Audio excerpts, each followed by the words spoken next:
இது ஒரு CBN தயாரிப்பு. நீங்கள் பார்த்துக் கொண்டிருப்பது ஒரு புதிய வாழ்க்கை நிகழ்ச்சி. வணக்கம். ஒரு புதிய வாழ்க்கை நிகழ்ச்சிக்கு உங்களை அன்புடன் வரவேற்கிறோம். இந்த நிகழ்ச்சியின் மூலமா உங்களை சந்திச்சதுல ரொம்பவே சந்தோஷப்படுறோம். இன்னைக்கு நம்ம பார்க்க இருக்கக்கூடிய தலைப்பு, ஜெபத்தின் மூலமாக நம்முடைய வாழ்க்கையில் ஒரு மிகப்பெரிய மாற்றம் வரும். அதை தான் பார்க்க போறோம். நம்ம ஜெபத்துல தேவனை நோக்கி கூப்பிடும்போது அவர்தான் அந்த மாற்றத்தை தருகிறார். இதை நீங்க விசுவாசிக்கணும். அப்படி விசுவாசிக்கும் போது தான் உங்க வாழ்க்கையில அந்த மிகப்பெரிய மாற்றம் வரும். உங்களுக்கு முன்னாடி தடைகள் ஒரு சுவர் போல இருக்குதா? அப்போ அதில் நீங்கள் புஷ் அப்படிங்கிறத எழுதுங்க. அதாவது PUSH, புஷ் அப்படின்னு எழுதணும். அதற்கு என்ன அர்த்தம் தெரியுமா? Pray until something happens. இதோட அர்த்தம் மாற்றம் வர்ற வரைக்கும் நீங்கள் தொடர்ந்து ஜெபம் செய்யணும். நீங்கள் ஜெபத்தில் நீங்கள் அவர்கிட்ட கேட்கும்போது தான் அந்த மாற்றம் உங்கள் வாழ்க்கையில் வரும். ஜெபத்துக்கு அந்த வல்லமை இருக்குது. ஜெபத்தின் வல்லமை பற்றி தெரிஞ்சுக்க இப்போ நம்ம ஒரு சாட்சியை பார்க்க போகிறோம். ஹானுக் மசி அவங்கள தான் நம்ம சந்திக்க போகிறோம்.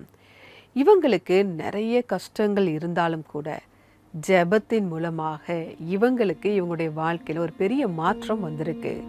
இவங்களுக்கும் இவங்க குடும்பத்திலேயுமே அந்த மாற்றம் வந்திருக்கு. எப்படி அந்த மாற்றம் வந்ததுன்னு அவங்க சொல்றாங்க, வாங்க பார்க்கலாம். இது பஞ்சாபில் உள்ள லூதியானா நகரில் பிறந்து வளர்ந்த ஹனுக் மாஷியினுடைய கதையாகும். நான் பிறக்கிறதுக்கு முன்னாடியே என்னோட அண்ணன் இறந்துட்டாரு. அந்த நேரத்துல எங்க அப்பா அம்மா ரொம்ப கவலையோட இருந்தாங்க. தேவன் கிட்ட ஜெபம் செஞ்சுக்கிட்டே இருந்தாங்க. அந்த நேரத்துல என்னுடைய தாத்தாவுக்கு நண்பரான சாதுவா இருந்த சாஹிப் பகீர் மஷி வீட்டுக்கு வந்து போயிட்டு இருந்தாங்க. அவங்க வந்து ஜெபம் செஞ்சாங்க. நீதிமான் செய்யும் ஊக்கமான வேண்டுதல் மிகவும் பலனுள்ளதா இருக்கிறதுன்னு அவங்க சொன்னாங்க. அவங்க ஜெபம் செஞ்சுட்டு நீங்களும் ஜெபம் செய்யுங்க, அப்ப தேவன் மறுபடியும் உங்களுக்கு ஆசீர்வாதம் தருவார்னு எங்க அப்பா அம்மாவை ஊக்குவிச்சாங்க. அப்ப தேவன் அவங்களோட அப்புறம் என் அப்பா அம்மாவுடைய ஜெபத்து கேட்டு பதில் தந்தாரு. ஹானுக் பிறந்த உடனேயே அவருக்கு இரட்டை நிமோனியா வந்து விட்டது. ஆனால் தாய் தந்தையினுடைய ஜெபத்தின் மூலமாக அவருக்கு புதிய வாழ்க்கை கிடைத்தது. அப்புறம் நான் வளர்ந்து பெரியவனான எங்க அம்மா அப்பா எனக்கு சொல்லித்தந்த அந்த போதனையில நான் தொடர்ந்து நடந்தேன். மகனே, பைபிள் வாசிக்கிறதும் ஜெபம் பண்றதும் கிறிஸ்தவர்களுக்கு ரொம்பவே அவசியமான ஒண்ணு அப்படின்னு எனக்கு அவங்க சொல்லி தந்தாங்க. அவங்க சும்மா வாயால மட்டும் சொல்லி தராம எங்களுக்கு அதை செஞ்சும் காமிச்சாங்க. ஒரு நாள் ஒரு பஸ்ஸில் பயணம் செய்து கொண்டிருந்த போது ஹனோக்கின் உடலில் மிகவும் வலி ஏற்பட்டது. அப்பொழுது அவரை டாக்டரிடத்தில் அழைத்துக் கொண்டு போனார்கள். ரொம்பவே உயர் ரத்த அழுத்தம் இருந்துச்சு. இவருக்கு உயர் ரத்த அழுத்தம் ரொம்ப இருக்கிறதுனால இவரை எமர்ஜென்சில அட்மிட் பண்ணணும்னு சொன்னாங்க. அதோட இவருக்கு இருக்கிற டயாலிசிஸும் பண்ணணும்னு சொன்னாங்க. அதுல என்னோட கிட்னி பெருசாகி இருக்குன்னு எனக்கு தெரிய வந்துச்சு. ஹானோக் ஜெபத்தின் முக்கியத்துவத்தை அறிந்திருந்தார். அவர் ஆண்டவருடைய ஊழியர்களிடத்தில் ஜெபம் செய்யும்படி கேட்டிருந்தார். மேலும் அவரும் ஊக்கமாக ஜெபம் செய்தார்.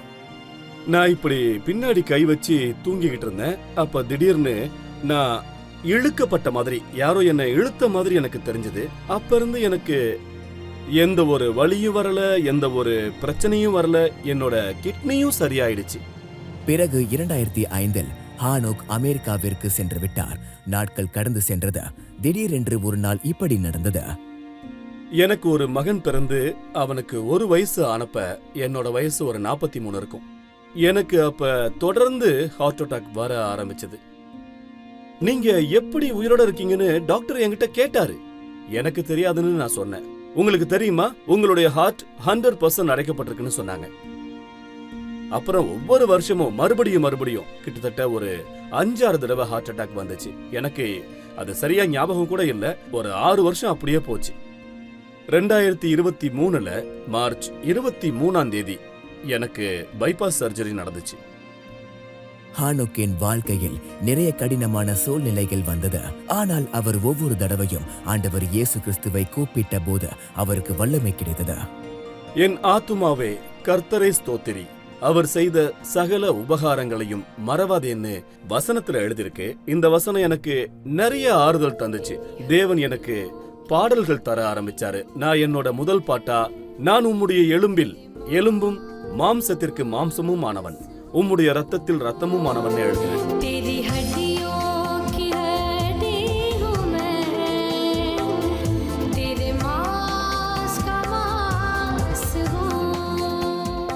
ஆண்டவர் மூலமாக கிடைத்த இந்த திறமையை ஆனோக் இன்னும் அதிகமாக வளர்த்து கொண்டார். அதோடு இன்றைக்கு அதை அவர் தேவனுடைய மகிமைக்காக பயன்படுத்திக் கொண்டிருக்கிறார்.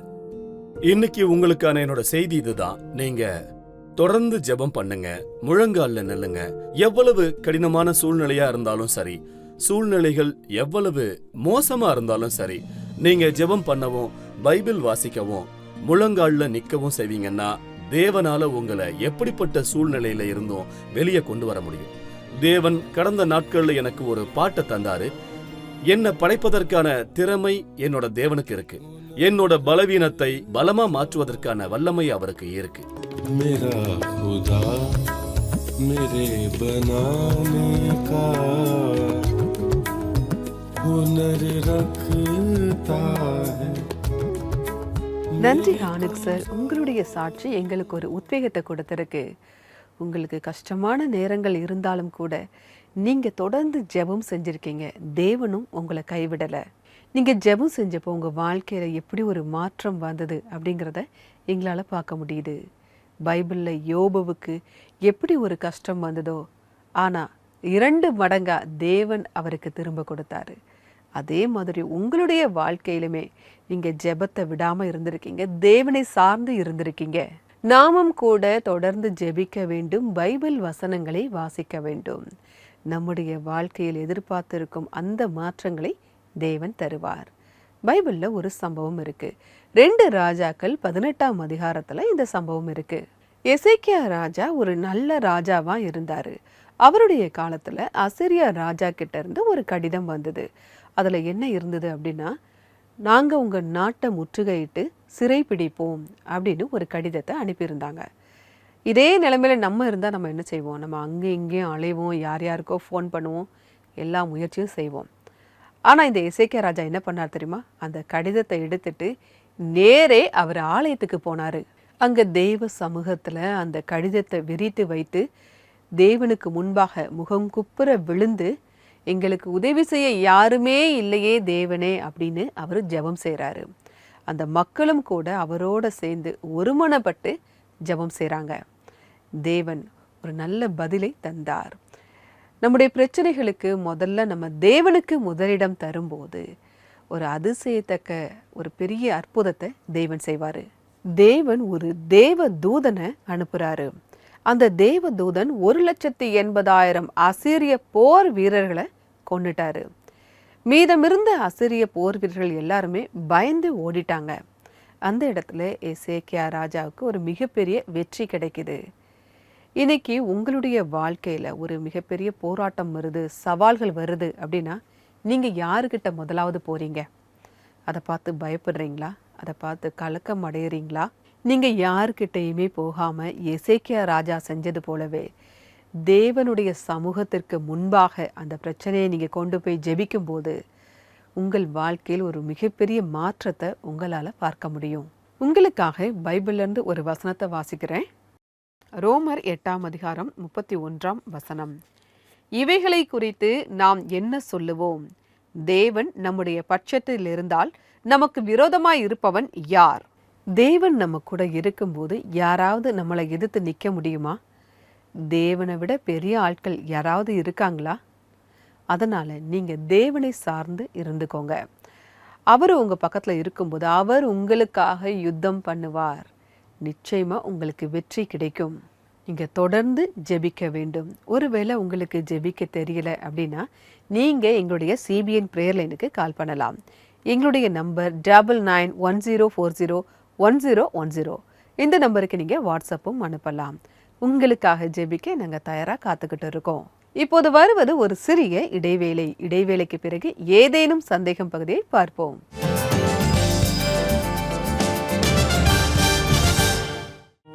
CBN பிரேயர் லைன் லைவ் ஒவ்வொரு முதலாவது 3வது செவ்வாய்க்கிழமை அன்னைக்கு மதியம் 3 மணிக்கு CBN இந்தியா யூடியூப் சேனல்ல லைவ் வர போறாங்க. பிரேயர் ஒரு தேவை மட்டுமே கிடையாது, அது தேவன் கிட்ட பேசுற ஒரு உரையாடல். பிரார்த்தனையால எல்லா சூழ்நிலைகளையும் மாத்த முடியும். சோ நீங்க இந்த லைவ் பிரேயர்ல கண்டிப்பா கலந்துக்கணும். 1ஆம் தேதி மற்றும் 15ஆம் தேதி ஜூலை மாதம். CBN பிரேயர் லைன் நம்பர் 9910401010க்கு கால் பண்ணுங்க, இல்லனா வாட்ஸ்அப் பண்ணுங்க.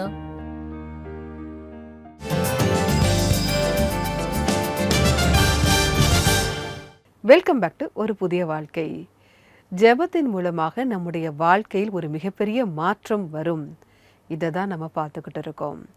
ஒருவேளை ஜெபத்தில் உங்களுக்கு பதில் கிடைக்காம ஜெபிக்கிறதையே நீங்கள் விட்டுட்டீங்களா? நீங்கள் மறுபடியும் ஜெபிக்க ஆரம்பிங்க, உங்கள் வாழ்க்கையில் மாற்றத்தை பார்ப்பீங்க. இப்போ ஏதேனும் சந்தேகம் பகுதியை பார்ப்போம். ஆவிக்குரிய ரீதியிலான உடல் ரீதியான சந்தேகங்களுக்கு நாங்கள் பதில் தரப்போகிறோம். வாங்க பார்க்கலாம்.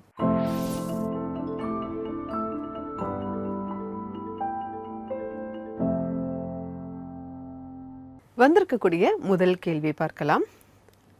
எனக்கு குழந்தைகள் கிடையாது. கடந்த 10 வருடங்களா நான் ஜெபம் செஞ்சுக்கிட்டு இருக்கேன். நான் பலமுறை ஜெபம் செய்திருந்தாலும் கூட தேவன் என்னுடைய ஜெபத்திற்கு பதில் தரவில்லை.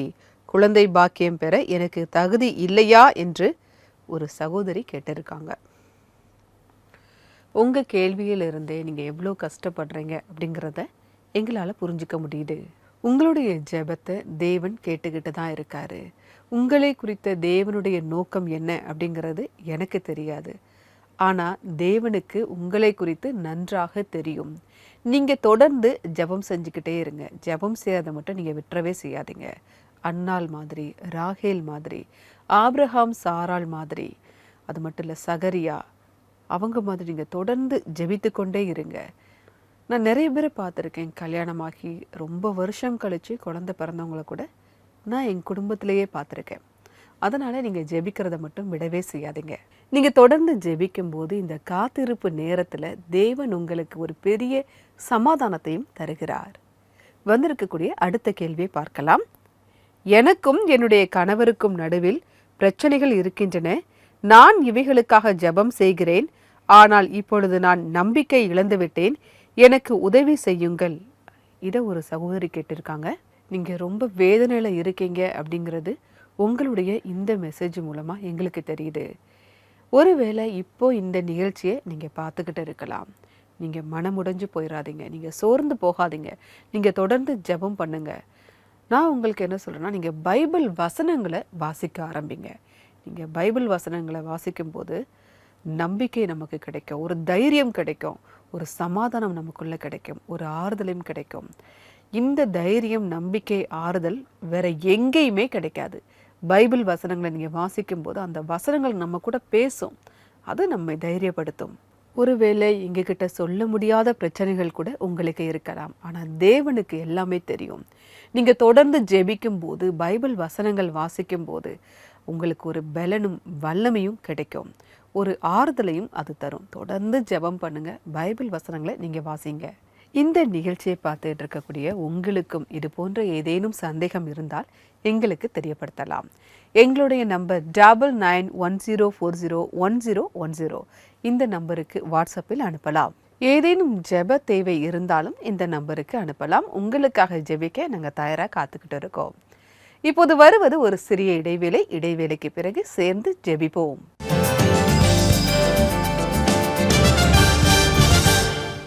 உங்களுடைய மனதின் குரலில் பிரசங்கத்தில் வல்லமையை அனுபவியுங்கள். एउटा ईसाई जीवन जिउँदै गर्दा उनीहरू पनि मैं एक विषय थे आप लोगों के बीच में ले सकूं। आप अकेले नहीं हैं। जी हाँ, अगर आप बात करें यूसुफ की, परमेश्वर वचन में एक बात देखा है, Jide thoba de ante udamba kunchuk na mitena yo jespe kana ta आशीष देता है, बड़ी बरकत देता है और itu thagisegula apni overcome group parugo சிபிஎன்னுடன் இணைந்த நற்செய்தியை ஒவ்வொரு வீட்டுக்கும் கொண்டு செல்லும் இந்த முயற்சியில் இன்றைக்கு ஒரு புதிய வாழ்க்கை குடும்பத்தில் இணையுங்கள்.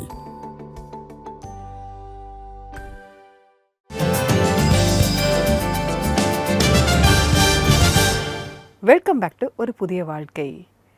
நம்ம எல்லாருமே ஜெபத்தின் மூலமாக ஒரு மாற்றத்தை பெற முடியும் அப்படிங்கிறத தான் பார்த்துக்கிட்டு இருக்கோம்.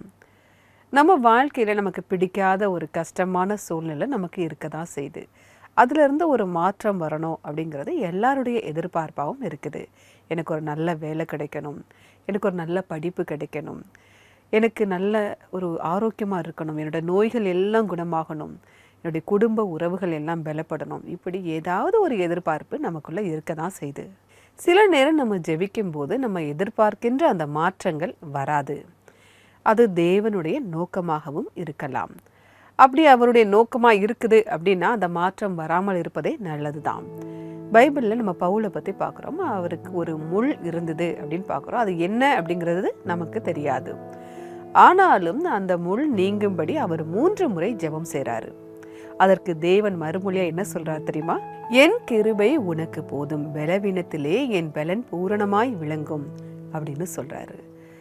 அதே மாதிரி உங்களுடைய வாழ்க்கையிலும் எப்படி பவுலுடைய சரீரத்தில் ஒரு முள் இருந்ததோ அதே மாதிரி உங்களையும் உறுத்தி கொண்டிருக்கின்ற அந்த முள் இருக்கலாம்.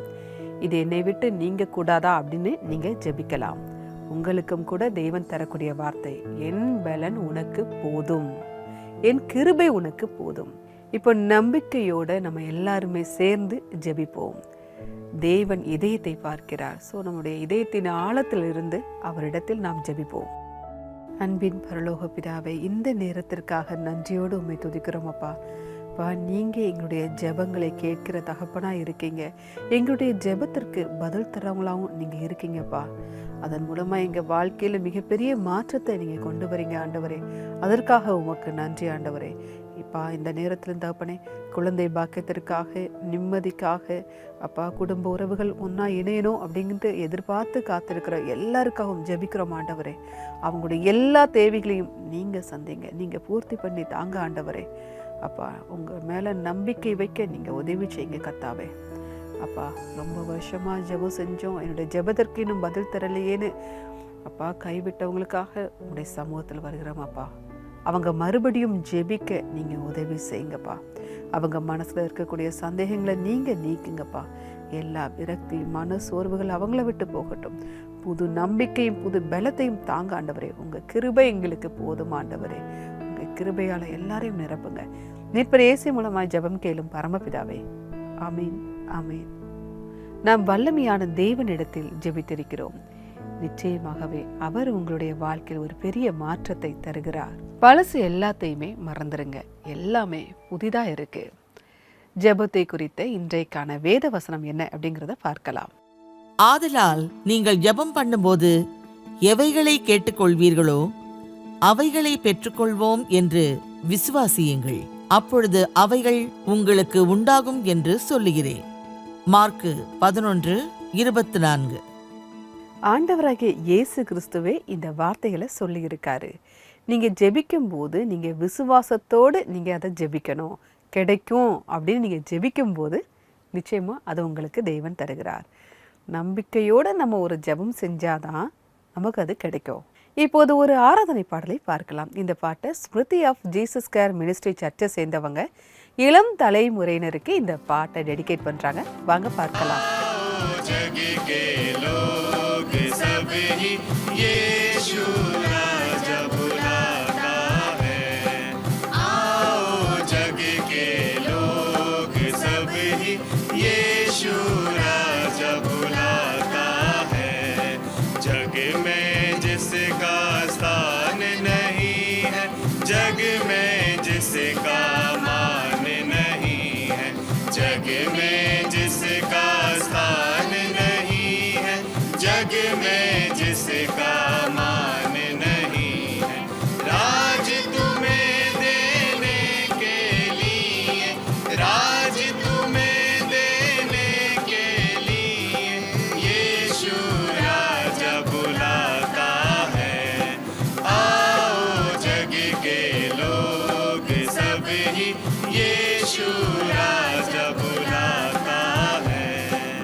இந்த பாடலை பாடிய குழுவினருக்கு எங்களுடைய நன்றி. தேவன் உங்களை ஆசீர்வதிப்பாராக.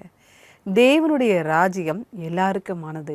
நம்ம பணக்காரங்களா இருந்தாலும் சரி, ஏழையா இருந்தாலும் சரி, படித்திருந்தாலும் சரி, படிக்கலனாலும் சரி, தேவனுடைய ராஜ்யம் எல்லாருக்குமானது. எல்லாருக்குமே அதில் பங்கு இருக்கு. இதில் பங்கெடுக்க தேவன் நம்மை அழைக்கிறார். நிகழ்ச்சியுடைய நிறைவு பகுதிக்கு வந்துட்டோம். ஹானுக்கு அவங்களுடைய சாட்சி பார்த்தோம்.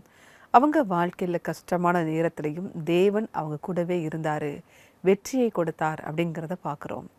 பைபிள்லேருந்து எசேக்கியா ராஜாவை பார்த்தோம். தேவன் அவருக்கு போரில் வெற்றி கொடுத்ததையும் பார்த்தோம்.